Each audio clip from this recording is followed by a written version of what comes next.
কথা বুঝতে পারছেন বাবা? এই জন্য একটি কথা মনে রাখবেন, কিয়ামতের ময়দানে একজন মহিলা শুধু নিজেই জাহান্নামে যাবে না। যদি কোনো মহিলা বেপর্দা থাকে, কিয়ামতের ময়দানে আল্লাহ তাকে যখন জাহান্নামে দিবে, বলবে, আল্লাহ, আমি আমার বাড়ি থেকে বেরিয়েছি, আমি পর্দা করিনি। আমার বাবা তো একবার আমাকে বলতে পারতো পর্দার কথা, আমার বাবা আমাকে জীবনে পর্দার কথা বলেনি। আল্লাহ পাক বলবেন, তার বাবাকে ডাকা হোক, তার বাবাকে জিজ্ঞাসা করা হবে। তার বাবা যদি মিথ্যা কথা বলে, সেই জবান দিয়ে আপন মনি বের হবে যে এই ব্যক্তি মিথ্যা কথা বলছে। ওই কিয়ামতের ময়দানে হাতে যদি গুনহার কাজ করে থাকেন, আপনি আল্লাহর দরবারে অ্যাকসেপ্ট না করেন আমি গুনাহটা করেছি, আপনার হাতকে আল্লাহ জবান দিবেন, হাত বলবে, আল্লাহ, এই হাতের মাধ্যমে তোমার এই বান্দা গুনার কাজ করেছে। পা দিয়ে চলে গিয়ে কোথাও গুনার কাজে গিয়েছেন, মেলা দেখতে গিয়েছেন, গান বাজনা শুনতে গিয়েছেন, চুরি করতে গিয়েছেন, শরাব পান করতে গিয়েছেন, জুয়া খেলতে গিয়েছেন, ওই কিয়ামতের ময়দানে আপনি জবান থেকে অস্বীকার করতে চাইবেন, কিন্তু আপনার পা পর্যন্ত সাক্ষী দিবে, আল্লাহ, আমাকে ব্যবহার করে গুনার কাজে গিয়ে লিপ্ত হয়েছে। আল্লাহ তাবারাক ওয়া তাআলা বলবেন, তার বাপকেও জাহান্নামে নিয়ে যাও, সেই মহিলাকেও নিয়ে যাও। মহিলা বলবে, আল্লাহ, আমার বাবা তো বলেনি, আমার মাও আমাকে পর্দার কথা শিখায়নি।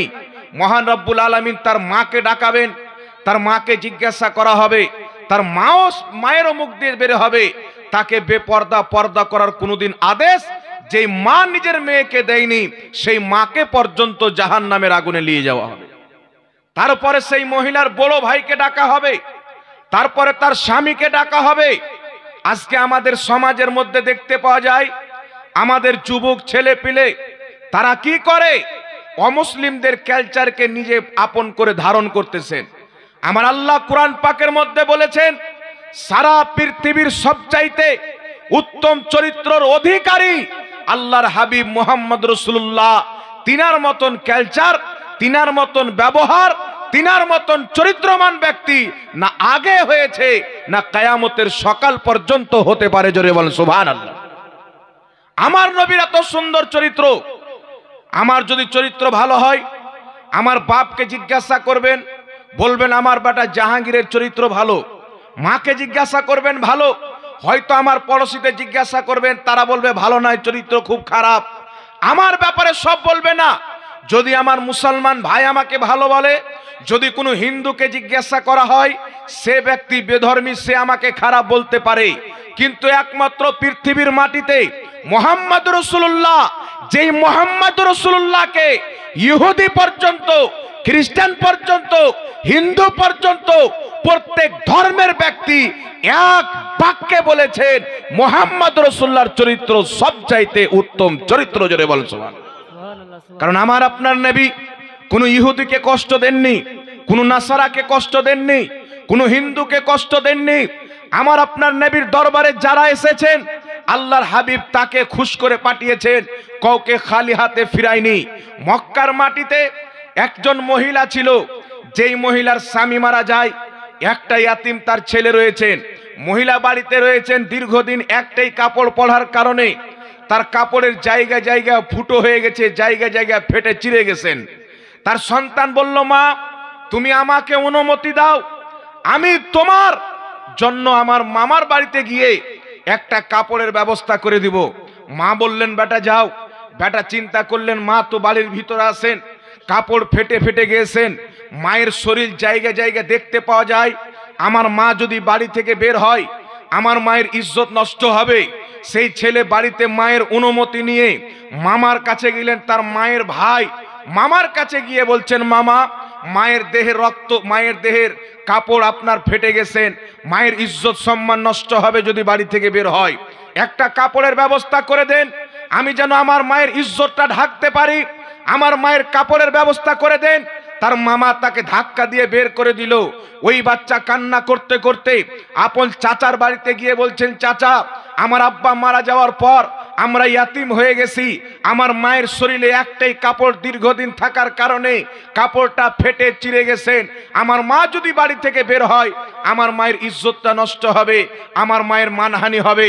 ওই বাচ্চা যখন বললেন, তার চাচা তাকে ধাক্কা দিয়ে বাড়ি থেকে বের করে দিল, গ্রামবাসী বের করে দিল। ওই বাচ্চা কান্না করতে করতে বাড়ির পথে ফিরে আসছেন খালি হাতে। একজন রাস্তায় দেখা হচ্ছেন, বাবু তুমি কান্না কেন করতেছো, তোমার চেহারাতে পানি কেন? ওই বাচ্চা বলছেন, বাবা আমার মায়ের একটাই পরনের কাপড়, আমার বাবা দীর্ঘ বছর পূর্বে ইন্তিকাল করেছেন, আমরা এতিম, আমার মাকে কাপড় কিনে দিতে পারবো না। সেই কাপড় যেটা আমার মা পরে আছেন জায়গা জায়গা ফুটো হয়ে গেছেন, আমার মা যদি বাড়ি থেকে বেরিয়ে যায় মায়ের ইজ্জতটা নষ্ট হয়ে যাবে, আমার মা বাড়ি থেকে বের হতে পারে না। তাই আমি আমার কাপড়ের জন্য মামার কাছে গিয়েছি, মামা ধাক্কা দিয়ে বের করে দিয়েছেন। চাচার কাছে গিয়েছি, চাচা ধাক্কা দিয়ে বের করে দিয়েছেন। আমি আফসোস করে কান্না করি, যেই চাচার মধ্যে আমার রক্ত রয়েছেন, আমার খানদানের লোক, একই বংশের লোক, আমার সেই চাচা ফিরিয়ে দিল। যেই মামার বোন আমার মা, আমার সেই মামা বোনের ইজ্জতের চিন্তা না করে ধাক্কা দিয়ে বাড়ি থেকে বের করে দিল। ওই ব্যক্তি বলছে, যুবক তুমি কান্না করিও না, এই মক্কার অবস্থা খুবই খারাপ, আরবের কালচার খারাপ হয়ে গেছে, তোমাকে যার বাড়ি যাবে ফিরিয়ে দিবে, তারা তো ভিক্ষুককে ভিক্ষা পর্যন্ত দেয় না। তুমি যদি কাপড় পেতে চাও আমি একজন ব্যক্তির ঠিকানা দিয়ে দিচ্ছি, যাও ওই ব্যক্তির দরবারে যাবে, অবশ্যই তোমাকে কোনো না কোনো কাপড় দিবে। বাচ্চা বলছেন তার নাম বলেন। ওই ব্যক্তি বলছেন, যাও মুহাম্মদ ইবনে আব্দুল্লাহ, মুহাম্মদ রাসূলুল্লাহর দরবারে যাও, চাচা ফিরিয়ে দিতে পারে, মামা ফিরিয়ে দিতে পারে, আত্মীয় স্বজন ফিরিয়ে দিতে পারে। আল্লাহর নবী মুহাম্মদ রাসূলুল্লাহ নিজের দরবার থেকে কোনোদিন ফিরিয়ে দিতে পারে না। সুবহানাল্লাহ, সুবহানাল্লাহ, জোরে বলেন না সুবহানাল্লাহ, সুবহানাল্লাহ, হাত উঠিয়ে বলেন ইয়া রাসূলুল্লাহ। আমার আপনার নবী সাল্লাল্লাহু আলাইহি সাল্লামের নামটা শুনলেন, বাচ্চা বাড়িতে গিয়ে বলছেন, মা চাচা তো ফিরিয়ে দিল ধাক্কা দিয়ে, মামা ফিরিয়ে দিল ধাক্কা দিয়ে, এখন আমি শুনেছি নাকি একজন মুহাম্মদ ইবনে আব্দুল্লাহ নামী ব্যক্তি কুরাইশ বংশের মধ্যে রয়েছেন, ওই ব্যক্তির দরবারে গিয়ে ফিরিয়ে দেয় না। মা বলছেন, বেটা আমি জানি উনি খুব ভালো ব্যক্তি, কিন্তু তার কাছে যেই ব্যক্তি যায় তার ধর্ম কবুল করে নেয়, ইসলাম মানতে বাধ্য হয়ে যায়। তুমি যদি যাবে তো তুমি একটা ওয়াদা করে যাও, তুমি কাপড় চাইতে যাবে কিন্তু তার ধর্ম পালন করবে না। আমাদের ধর্ম মূর্তি পূজার, আমাদের ধর্ম বুত পূজার, তুমি আমার সাথে ওয়াদা করো যে তার কাছে গিয়ে নিজে ধর্মকে ত্যাগ করবে না। ওই যুবক মায়ের সাথে ওয়াদা করে বাড়ি থেকে বেরিয়েছেন মুসলমান। আল্লাহর নবী সাল্লাল্লাহু আলাইহি ওয়াসাল্লাম সাহাবায়ে কেরামকে নিয়ে বসে আছেন। ওই বাচ্চা আমার আপনার নবীর দরবারে যাচ্ছেন। আল্লাহর নবীর নিকটে যখন উপস্থিত হয়েছেন, যাওয়ার পরে সর্বপ্রথম বাক্য বাচ্চা বলছেন, আমি আপনার কাছে সাহায্যের জন্য এসেছি, কিন্তু আগেই বলে দিচ্ছি আমি আপনার মাযহাব, আপনার দ্বীন, আপনার ধর্ম মানব না। আমার নবী মুচকি মেরে হাসলেন, বললেন, বাবা বলো আমার মাযহাব তোমাকে মানতে হবে না, কি কারণে আমার দরবারে এসেছো? বাচ্চা বলছেন, ইয়া রাসূলুল্লাহ আমার মায়ের শরীরে একটাই কাপড়, আমার বাবা মারা গেছেন, আমি ইয়াতিম ছেলে, মায়ের শরীরে কাপড় নাই, একটা কাপড় ফাটে পুরাতন হয়ে গেছে, জায়গা জায়গা ফুটো হয়ে গেছে। আমি আমার মায়ের কাপড়ের জন্য চাচার কাছে গিয়েছি, আমাকে ফিরিয়ে দিয়েছে, মামার কাছে গিয়েছি, আমাকে ফিরিয়ে দিয়েছে, কিন্তু আমি শুনলাম আপনার দরবার থেকে কেউ ফিরে যায় না, তো আমি আপনার নিকটে এসেছি কাপড় আনার জন্য। আপনার ইসলাম আমি মানব না, আপনার ধর্ম আমি মানব না।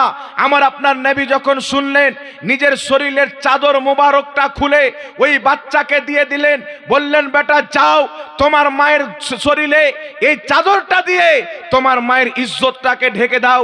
ওই বাচ্চা খুশি হয়ে আনন্দিত হয়ে আমার আপনার নবীর শরীরের চাদর নিয়ে বাড়ির দিকে রওনা হয়েছেন। দৌড় দিয়ে চলতে চলতে যেমনই বাড়িতে পরিবেশ করবেন, তার মাকে গিয়ে বলছেন, মা মুহাম্মদ সাল্লাল্লাহু আলাইহি সাল্লাম এত মহান ব্যক্তি, এত সুন্দর চরিত্র, এত সুন্দর ব্যবহার, আমার ধর্ম মূর্তিওয়ালা ধর্ম, আমি মুশরিক ঘরানার ব্যক্তি, কাফির ব্যক্তি, কিন্তু আমাকে একবারও ধর্মের কথা জিজ্ঞাসা না করে, আমার ধর্মের কথা না জেনে আমি যেমন ইজ্জতের কথা বলেছি সঙ্গে সঙ্গে নিজের শরীরের চাদর দিয়ে দিয়েছেন। তার মায়ের চোখ দিয়ে পানি বেরিয়ে গেল, বেটা তোমার মামা যার শরীরে আমার রক্ত চলে, তোমার মামা তোমাকে ফিরিয়ে দিয়েছেন, তোমার বাপ তোমাকে, তোমার চাচা তোমাকে ফিরিয়ে দিয়েছে, যার খানদানের তুমি, কিন্তু মুহাম্মদ রাসূলুল্লাহ তোমার মায়ের খানদানের ব্যক্তি নয়, তোমার বাবার খানদানের ব্যক্তি নয়, তোমার শরীরে তার রক্ত চলে না। সেই ধর্ম জিজ্ঞাসা না করে, খানদান জিজ্ঞাসা না করে, ইজ্জতের কথা এসেছে, নিজের শরীরের কাপড় খুলে তোমাকে দিয়ে দিয়েছে। বেটা, তোমাকে তার ধর্ম ইসলাম কবুল করে নেওয়া প্রয়োজন ছিল। বল সুবহানাল্লাহ। আর একটু জোরে হবে না সুবহানাল্লাহ? তার ধর্ম মেনে নেওয়ার প্রয়োজন ছিল। তুমি কি করে ওই ব্যক্তির কাছ থেকে ফিরে চলে আসলে, যেই ব্যক্তি তোমার চাচা নয়, তোমার মামা নয়, তোমার আত্মীয় স্বজন নয়, যেই ব্যক্তি ইজ্জত ভাবে কোনটা হিন্দুর মহিলা, কোনটা খ্রিস্টানের মহিলা, কোনটা ইহুদির মহিলা, কোনটা নাসারার মহিলা। আরে ইসলাম আমাদেরকে শিক্ষা দেয়, আমাদের নবী শিক্ষা দিয়েছেন, পৃথিবীতে ধর্ম দেখে মহিলাদের সম্মান নয়, যেই ধর্মের হোক, সে যদি মহিলা থাকে আমরা তাদের সম্মান করি। জোরে বল সুবহানাল্লাহ। নারে তাকবীর, নারে তাকবীর, নারে রিসালাত, মাসলাকে আলা হযরত মুফতি জাহাঙ্গীর সাহেব। এই শিক্ষা আল্লাহর নবী সাল্লাল্লাহু আলাইহি ওয়াসাল্লাম দিয়েছেন। আজ আমাদের ভারতবর্ষের মাটিতে কি দেখতে পাওয়া যায় বাবা?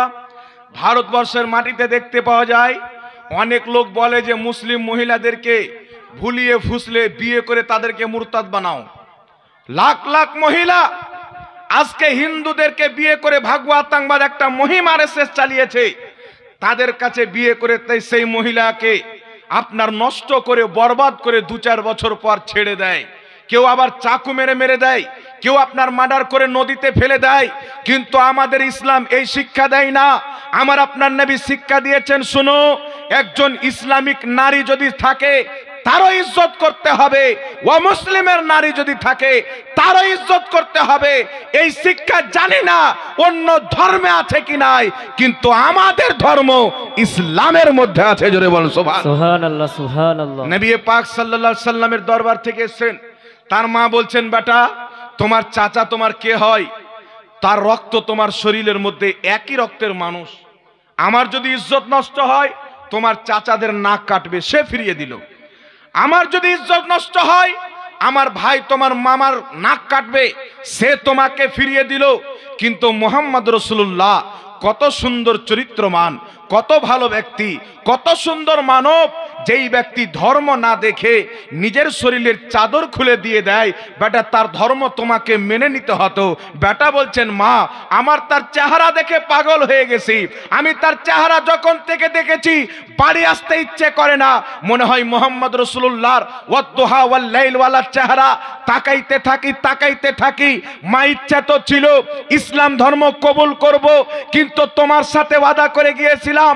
মা বলছে, বেটা চিন্তা করার কিছু নয়, মুহাম্মদ সাল্লাল্লাহু আলাইহি সাল্লাম যখন এত ভালো ব্যক্তি, ওই ব্যক্তি কোনোদিন মিথ্যা হতে পারে না। চলো, মা এবং বেটা দুইজন নবীর কলমা পাঠ করে মুসলমান হয়ে যাও। সুবহানাল্লাহ। মা এবং বেটা দুইজন নবীর কলমা পাঠ করে বাবা মুসলমান হয়ে গেলেন। একটু জোরে হবে না সুবহানাল্লাহ? এটা হচ্ছে আমার আপনার নবীর চরিত্র।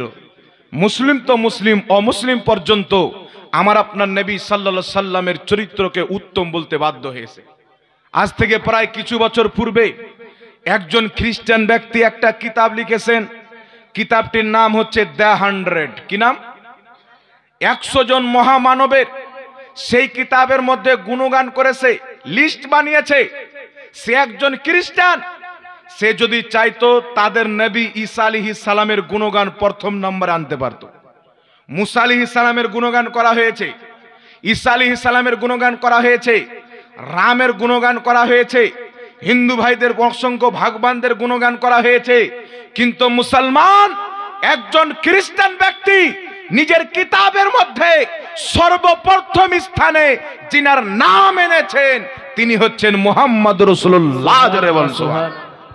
খ্রিস্টান পর্যন্ত বাধ্য যে মুহাম্মাদের মতন চরিত্র পৃথিবীতে কাউরির নাই। একটু জোরে হবে না সুবহানাল্লাহ? সুবহানাল্লাহ। এই জন্য বিরাদর ইসলাম, আমরা মোবাইল ব্যবহার করি, মোবাইলের মধ্যে গুগল আছে না নাই? এই গুগলের মধ্যে লিখবেন দুনিয়ার সর্বশ্রেষ্ঠ ব্যক্তি কে, এই গুগলের মধ্যে আমার আপনার নবীর নাম আসবে। এই গুগলওয়ালা কোনো মুসলমান নয়, এই গুগলের মালিক ইহুদি খ্রিস্টানরা। কিন্তু তাদের গুগলের মধ্যে সর্বশ্রেষ্ঠ ব্যক্তি পৃথিবীর যিনাকে দিয়েছেন তিনি হচ্ছেন আমার আপনার নবী মুহাম্মদ রাসূলুল্লাহ। এই রাসূলুল্লাহকে ফলো করতে হবে, এই নবীর চরিত্রকে মানতে হবে। আজ আমাদের যুবক ছেলে মেয়ে পেলেরা কি করে, তারা বিয়ে করার পর নিজের স্ত্রীকে বেপরদা হাইওয়ে রোডে মোটরসাইকেলে নিয়ে যায়, স্ত্রীর চাদর ঠিক থাকে না, স্ত্রীর পোশাক ঠিক থাকে না। আর যুবক ছেলে পেলেরা যেমন হিরো হিরোইনরা নায়কেরা করে তেমন নিজের স্ত্রীর সঙ্গে ব্যবহার করতে চায়। এই পৃথিবীর মুসলমান দুনিয়ার যে কোনো ব্যক্তিকে ফলো করেন, আপনাকে কামিয়াবি পাওয়া যাবে না, সফলতা পাওয়া যাবে না। এই পৃথিবীতে যদি সফলতা পেতে চান, ওই আখেরাতে যদি সফলতা পেতে চান, কবরে যদি নাজাত পেতে চান, আল্লাহর কসম খেয়ে বলি, দুনিয়াতে একজন ব্যক্তি যিনার নাম মুহাম্মদ রাসূলুল্লাহ, এই মুহাম্মদ রাসূলুল্লাহর চরিত্রকে নিজের চরিত্র বানিয়েলেন, আপনি দুনিয়াতেও কামিয়াব, আখিরাতেও কামিয়াব। সুবহানাল্লাহ, সুবহানাল্লাহ। নারায়ে তাকবীর, নারায়ে সালাত, ইসকে মোহাব্বত, ইসকে মোহাব্বত। আজ পৃথিবীর মুসলমান আমরা কোথায় যাচ্ছি? কিছুদিন পূর্বে একটা চায়ের দোকানে দেখছি 8-10 জন যুবক আসলেন, তার মধ্যে প্রায় যুবকের এইভাবে ছোট দাড়ি আর একটু এইভাবে লম্বা দাড়ি। তো আমরা মনে করলাম হয়তো আল্লাহ পাক হেদায়েত দিয়েছেন, আমাদের বলতে বলতে হলো না, এখন মনে হয় যুবকরা দাড়ি ছাড়তে লেগেছে। তো চায়ের দোকানদার বলছে, হুজুর আপনাদের বক্তব্য শুনে এরা দাড়ি ছাড়েনি, এরা ক্রিকেটার বিরাট কোহলি একটু লম্বা বেশি ছাক্কা মেরেছে, ওর নকলে দাড়ি ছেড়েছে। এরকম আছে না নাই? এই জোরে বলেন। সালমান খান ফাটা প্যান্ট পরলো, আমাদের যুবকরা ওই পরে নিল। বিরাট কোহলি কেমন দাড়ি রাখলো, যুবকরা ওই রকম দাড়ি রাখতে আরম্ভ করলো। শাহরুখ খান কেমন করে চুল কাটালো, ওই চুল আমাদের যুবকরা কাটাতে লাগলো। নাউজুবিল্লাহি মিন জালিক। এই মুসলমান, আপনাকে আল্লাহ পাক কি জন্য পাঠিয়েছেন?